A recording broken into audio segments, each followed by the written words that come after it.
Jambo na karibu katika taarifa yetu ya habari ya mchana wa leo, ikiwa ni tarehe 26 mwezi wa 8 mwaka 2026, ikiwa itakuwa ni mara ya kwanza kufuatilia habari kupitia mtandao wetu wa YouTube Congo Post News. Kisha unajiabone na comment vile vile una partager ili wengine waendelee kupata habari zetu za kila siku kupitia mtandao wetu wa YouTube. Wala unaweza kutuandikia kwenye namba ambayo unaendelea kuiona kwenye video, kwenye picha, na ukatujuza unaendelea kutufuatilia ukiwa sehemu gani, na hapo unaweza kutupatia maoni yako aiza mapendekezo yako. Langu jina ni Idi George Idi Elisha, nikiendelea kutangaza kila siku kupitia mtandao wetu wa YouTube Congo Post News, ambayo inakupatia habari mbalimbali kutoka mashariki mwa DRC, asubuhi, mchana na magharibi. Asante na karibu katika taarifa hii ya habari. Karibu tuendelee na habari kutoka mashariki mwa Jamhuri ya Kidemokrasia ya Kongo, ambako hali usalama inaendelea kuwa tete katika maeneo mashariki mwa Jamhuri ya Kidemokrasia ya Kongo, hasa katika eneo la Katoi wilayani Masisi mkoani Kivu Kaskazini, ambako mapigano na mashambulizi ya silaha nzito yameripotiwa mapema jana Jumanne tarehe 25 mwezi wa 8 mwaka wa 2026. Kwa mujibu wa vyanzo mbalimbali vya ndani, ikiwemo taarifa kutoka kwa baadhi ya watu wanaofuatilia hali ya usalama katika eneo hilo, mapigano yalianza majira saa 11 alfajiri, yani karibu na 5h. Taarifa zinaeleza kuwa wapiganaji wa muungano wa M23 walishambulia maeneo yanayodhibitiwa na wanajeshi wa Jamhuri ya Kidemokrasia ya Kongo FARDC pamoja na washirika wao ambao ni wanamgambo wa kujitolea wanaojulikana kama Wazalendo. Maeneo kadhaa yametajwa kuwa yamelengwa na mashambulizi hayo. Miongoni mwa maeneo hayo ni Muhairwa, Bukumbiriri, Nkoki na Mulema. Katika mapigano hayo, vyanzo vya ndani vimeripoti matumizi ya silaha nzito pamoja na ndege zisizo na rubani zinatumika katika mashambulizi. Hali hiyo imeongeza hofu miongoni mwa wakazi, huku baadhi ya raia wakilazimika kuondoka katika maeneo yao yaliyoathiriwa na mapigano kutafuta usalama. Kwa sasa taarifa kamili kuhusu idadi ya vifo au majeruhi bado haijawekwa wazi. Hata hivyo, kuongezeka kwa mapigano katika maeneo yenye wakazi wengi kunaibua wasiwasi mkubwa kuhusu usalama wa raia na hali ya kibinadamu. Wakati huo kumekuwa na mgawanyiko kwenye mitandao ya kijamii kuhusu kile kinachotokea katika maeneo ya Gisenyi na Morambi. Kwa mujibu wa vyanzo vya ndani vilivyonukuliwa katika taarifa hii, tofauti na madai yaliyotolewa na msemaji wa M23, Gisenyi haikushambuliwa asubuhi ya jana. Badala yake inadaiwa kuwa wapiganaji wa M23 waliondoka katika eneo la Gisenyi, eneo ambalo limekuwa chini ya udhibiti wao tangu Aprili mwaka 2026 kuelekea Muhairwa ambako mashambulizi yaliripotiwa. Hali inaonyesha kwamba baadhi ya taarifa zinazosambazwa kwenye mitandao ya kijamii kuhusu hali ya uwanja wa vita zinahitaji kuchunguzwa kwa umakini kabla ya kuaminiwa au kusambazwa. Kuhusu jina la Murambi, vyanzo vya eneo hilo vinaeleza kuwa hakuna kijiji kinachoitwa Murambi katika sekta ya Katoi. Kuna eneo linaloitwa Murambi huko Ngungu, lakini hali huko imeripotiwa kuwa tulivu na eneo hilo limekuwa chini ya udhibiti wa muungano wa waasi. Pia kuna eneo jingine lenye jina la Murambi linalodaiwa kuwa eneo la malisho katika ukanda wa Rubaya, ambalo pia iko chini ya udhibiti wa waasi. Mapigano haya yana maana gani katika muktadha wa usitishaji wa mapigano? Hilo ni swali. Jambo muhimu zaidi ni kwamba mapigano haya yametokea chini ya masaa 24 baada ya kuanza kwa kazi ya kwanza ya mekanismu ya pamoja mekanismu ya pamoja ya usitishaji wa mapigano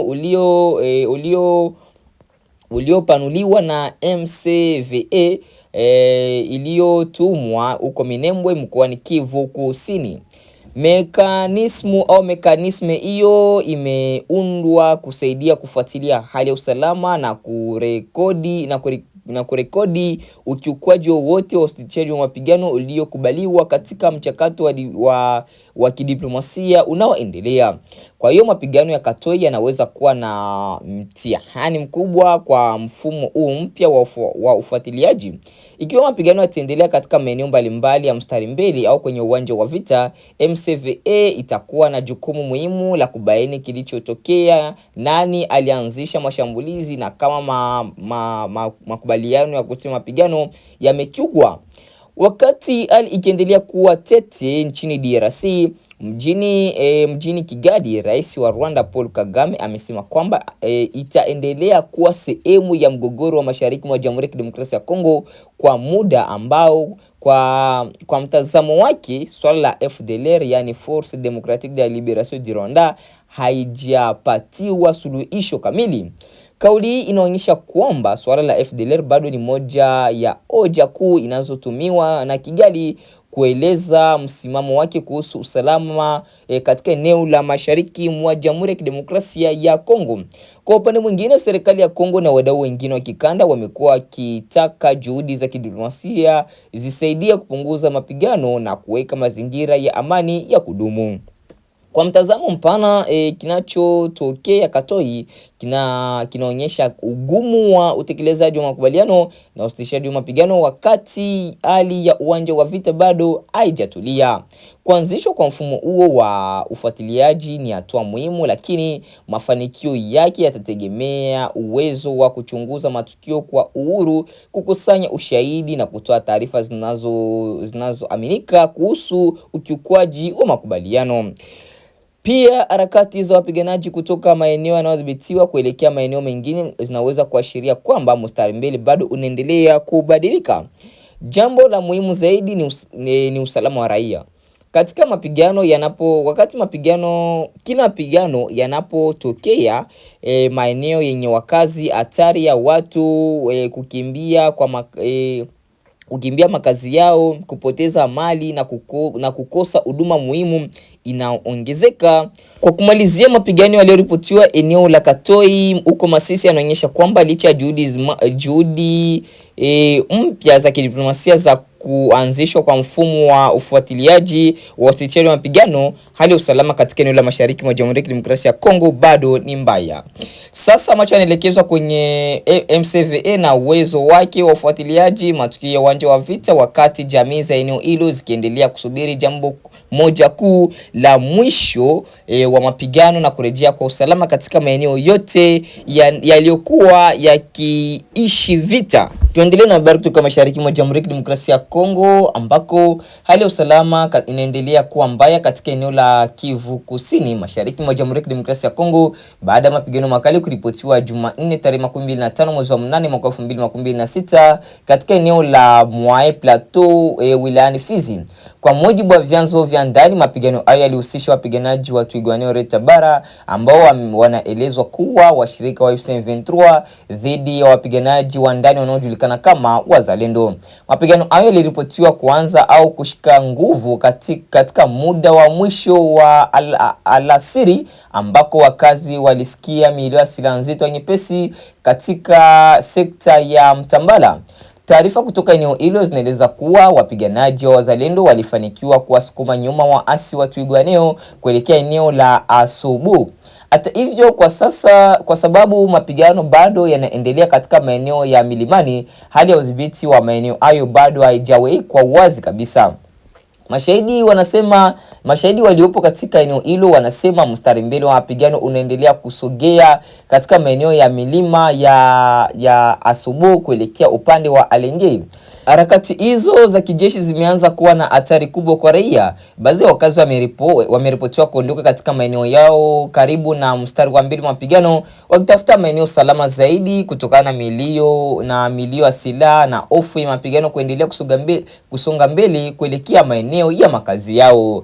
Hadi wakati wa kuandaliwa kwa taarifa hii ya habari, hakuna uthibitisho rasmi uliotolewa kuhusu idadi ya watu waliouawa au kujeruhiwa wala kuhusu uharibifu wa mali.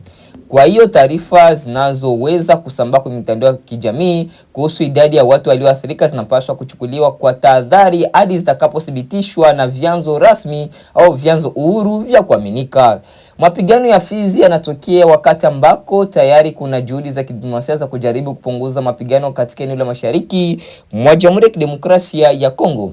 Takriban saa 24 au 24 kabla ya mapigano haya kuripotiwa, timu za mekanismu ya pamoja ya uthibitishaji wa MCVA ilikuwa imewasili Minembwe kwa ajili ya kufuatilia utekelezaji wa usitishaji wa mapigano.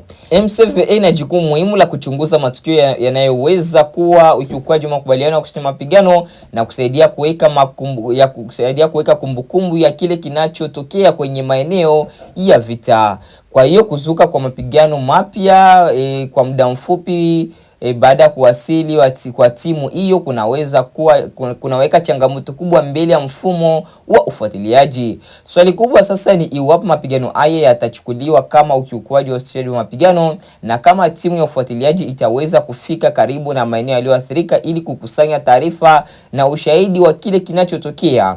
Eneo la Fizi hasa maeneo yake ya nyanda za juu na milimani limekuwa na umuhimu mkubwa wa kimkakati kutokana na nafasi yake ya kijiografia na njia zinazounganisha maeneo mbalimbali ya Kivu Kusini. Mabadiliko ya mstari mbele kutoka Mtambala kuelekea Asobo na Alenge yanaweza kuongeza hofu miongoni mwa wakazi na maeneo hayo, hasa ikiwa mapigano yataendelea kwa muda mrefu. Zaidi ya yote, kinachoonekana wazi ni kwamba usitishaji wa mapigano haujawa na utulivu wa kutosha katika maeneo yote ya mashariki mwa Jamhuri ya Kidemokrasia ya Kongo. Wakati viongozi wa wapatanishi wakiendelea na mazungumzo ya kutafuta suluhisho la kisiasa, wapiganaji kwenye mstari mbele au kwenye uwanja wa vita bado wanaripotiwa kushambuliana. Hali hii inaweza kufanya mchakato wa amani kuwa ngumu zaidi, na kwa sababu kila mapigano mapya yanaongeza mashaka kati ya pande zinazohusika na pia kuathiri uaminifu wa makubaliano ya kusitisha mapigano. Kwa upande wa raia, hatari kubwa zaidi ni kuhama kwa watu kutoka maeneo yao. Wakati wakazi wakikimbia mapigano, familia hupoteza makazi yao, shughuli za kiuchumi kukwama na upatikanaji wa huduma muhimu kama vile afya na elimu unaweza kuvurugika. Na endapo mstari mbele au uwanja wa vita utaendelea kusogea kuelekea huko Alenge au maeneo mengine ya wakazi wengi, idadi ya watu wanaohitaji msaada au usalama wa kibinadamu unaweza kuendelea kuongezeka. Kwa kumalizia, mapigano yaliyoripotiwa jana katika eneo la Mwae Plateau ya Fizi yanaonyesha kwamba hali usalama bado ni mbaya licha ya juhudi za kusimamia usitishaji wa mapigano. Wazalendo wanaripotiwa kuwasukuma nyuma wapiganaji wa Twirwaneho kuelekea Asobo na huku mstari mbele wa mapigano ukielekea upande wa Alenge, lakini kwa sasa hakuna uthibitisho rasmi ulioonyesha udhibiti wa mwisho wa maeneo hayo. Macho sasa yanaelekezwa kwenye hali ya Minembwe na kazi ya MCVA pamoja na hatua ambazo zitachukuliwa na pande zinazohusika baada ya mapigano haya mapya. Jambo la msingi zaidi ni kwamba raia wa Fizi wanahitaji usalama na juhudi za kisiasa na kidiplomasia zinapaswa kuendana na hatua za kweli za kupunguza mapigano kwenye uwanja wa vita. Tuendelee na habari kutoka mashariki mwa Jamhuri ya Kidemokrasia ya Kongo ambako hali usalama katika eneo la Ufamandu wilayani Masisi mkoani Kivu Kaskazini inaendelea kuleta hofu kwa wakazi, huku familia zaidi zikilazimika kuondoka katika makazi yao kufuatia mapigano kati ya wapiganaji wa M23 na wazalendo. Kwa mujibu wa vyanzo vya eneo hilo, siku ya Jumamosi tarehe 22 Agosti mwaka 2026, familia kadhaa zilikimbia vijiji vya Bikunje, Kirambo, Mutindi vilivyoko katika Ufamandu ya kwanza. Wakazi hao walitafuta usalama katika maeneo mengine ya Ufamandu ya pili ambako walikimbilia bila kujua ni lini wataweza kurejea makazini mwao. Taarifa zinaeleza kwamba familia zilizokimbia Bikunje, Kirambo na Mutindi zinaendelea kuelekea maeneo ya Kiterema, Biolo na Mbeshembeshe na Mangera yaliyoko katika Ufamandu ya pili. Hii inaonyesha kwamba mapigano hayajaathiri tu watu walio katika maeneo ya moja kwa moja mapigano, bali pia yanasababisha mnyororo wa maji wa wananchi kutoka kijiji kimoja kwenda kingine. Kwa familia zinazokimbia, changamoto kubwa kwa ni kupata chakula, maji, malazi, huduma za msingi, hasa pale ambapo watu wengi wanakusanyika katika maeneo ambayo hayakuwa na yameandaliwa kupokea idadi ya watu au idadi kubwa ya watu. Kukimbia kwa wananchi kuna husishwa na mapigano kati ya M23 na Wazalendo katika maeneo ya Masisi. Masisi ni miongoni mwa maeneo ambayo yameendelea kukabiliwa na mabadiliko ya usalama kutokana na mapigano na harakati za makundi yenye silaha. Katika mazingira kama haya, hata wakati mapigano yanapokuwa mbali na kituo fulani cha wakazi, hofu ya mashambulizi inaweza kuwafanya wananchi kuondoka mapema kwa ajili ya kutafuta usalama. Kwa hiyo uhamaji unaoripotiwa katika eneo la Bikunje, Kirambo na Mutindi unaonyesha ukubwa wa hatari ya mapigano kwa raia. Jambo la kuzingatia katika tukio hili ni kwamba madhara vita hayaishi kwenye mapigano yenyewe. Kila mapigano yanapozuka, wananchi wanaweza kupoteza makazi yao, nyumba, mashamba, biashara na uwezo wa kuendelea na maisha yao ya kawaida. Kwa wakazi wa maeneo ya vijiji kama vile Ofamandu, kuondoka nyumbani kunaweza pia kumaanisha kuacha nyuma vyanzo vyao vya chakula na kipato. Watu wanaokimbia wanapofika katika maeneo mengine, shinikizo linaloongezeka kwenye huduma za jamii, shule, vituo vya afya, masoko na familia zinazowapokea zinaweza kulazimika kuhudumia watu wengi zaidi ya uwezo wao. Hali hii inaweza kuwa changamoto kubwa zaidi ikiwa mapigano yataendelea na kusababisha mawimbi mapya ya wakimbizi wa ndani. Kwa upande mwingine, uhamaji wa wananchi unaweza kuwa kiashiria muhimu cha hali ya usalama katika eneo fulani. Wakati familia zimeanza kuondoka kwa wingi, mara nyingi zinaonyesha kwamba wananchi hawajisikii salama vya kutosha kuendelea kubaki katika maeneo hayo. Kinachotia wasiwasi zaidi ni katika tukio hili ni hatima ya familia zinazokimbia au zilizokimbia. Kwa sasa taarifa zilizopo zinaeleza maeneo waliokwenda, lakini hazijaeleza kwa kina hali ya maisha wanayokutana nayo huko walipokwenda. Wananchi waliokimbia wanahitaji mazingira salama na upatikanaji wa mahitaji muhimu wakati wakisubiri hali ya usalama irejee katika maeneo yao. Pia ni muhimu kwamba raia wasiwe walengo wa mapigano na kwamba wahusika wote katika mzozo waheshimu usalama wa raia na mali zao. Kukimbia kwa familia kutoka Bikunje, Kirambo na Mutindi tarehe 22 mwezi wa 8 mwaka 2026 ni tukio jingine linaloonyesha gharama kubwa ya mapigano inayoendelea katika eneo la Masisi. Familia hizo zimekimbilia Kiterema, Biolo, Mbeshe na Mangere katika Ofamandu ya pili, wakitafuta usalama baada ya mapigano kati ya M23 na Wazalendo. Kwa sasa jambo la msingi ni kufuatilia hali ya usalama katika eneo la Ofamandu na maeneo ya jirani, pamoja na kuhakikisha kwamba familia zilizokimbia zinapata ulinzi na msaada wa kibinadamu. Maendeleo haya yanaonyesha pia umuhimu wa juhudi za kutafuta suluhisho la kisiasa na usalama, kwa sababu bila utulivu wa kudumu, wananchi wa Masisi wataendelea kubeba mzigo mkubwa wa mzozo kupitia uhamaji, kukosa huduma na kuvurugika kwa maisha yao ya kila siku. Na ni hapo ndipo tunapohitimisha matangazo yetu ya habari za mchana wa leo, ikiwa ni tarehe 26 mwezi wa 8 mwaka 2026. Basi tukutane katika taarifa yetu ya habari za jioni. Asante, chao.